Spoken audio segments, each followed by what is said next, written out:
Di masa Korea dijajah Jepang, seorang bandar ikan kaya dan ditakuti, terpana melihat gadis miskin yang nggak mau membungkuk saat tentara Jepang lewat. Ia mengikutinya. Saat si gadis sadar dan menoleh, cinta pada pandang pertama pun bersemi. Namun si gadis nggak mudah ditaklukkan.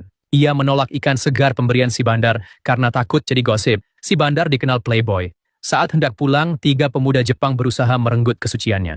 Si bandar datang tepat waktu dan menghajar mereka, lalu mengantarnya menyeberang ke pulau tempat tinggalnya. Si gadis melihat noda darah di lengan baju si bandar dan menawarkan mencucinya sebagai tanda terima kasih.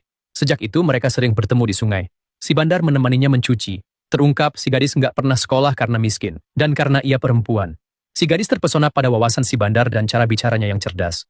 Ia diajari peta dunia. Selama ini ia mengira Jepang lebih besar dari Korea karena mampu menjajahnya.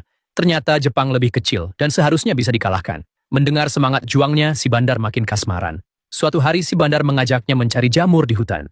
Ia membentangkan jas di rumput dan tersenyum penuh arti. Si gadis paham, ia nggak lari, ia mendekat.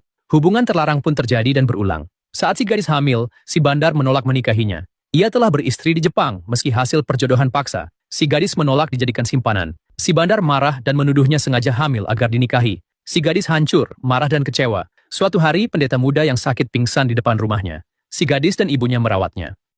Pendeta sadar dan mendengar kisah kehamilan itu. Jika terbongkar, keluarga si gadis akan menanggung aib dan dikucilkan. Pendeta pun menawarkan diri menikahinya dan membawanya ke Osaka, Jepang, sebagai balasan atas kebaikan mereka. Si gadis menerima demi masa depan anaknya, karena nggak ada yang mau menikahi gadis hamil di luar nikah. Si bandar mencoba mencegah pernikahan itu, bahkan mengancam. Ia bilang, si gadis akan menderita di Jepang bersama pendeta miskin. Namun si gadis nggak gentar, ia justru bangga pada calon suaminya. Si bandar juga menghina pendeta dengan menawarkan jas mahal untuk pernikahannya. Pendeta nggak terpancing. Si gadis dan pendeta menikah sederhana.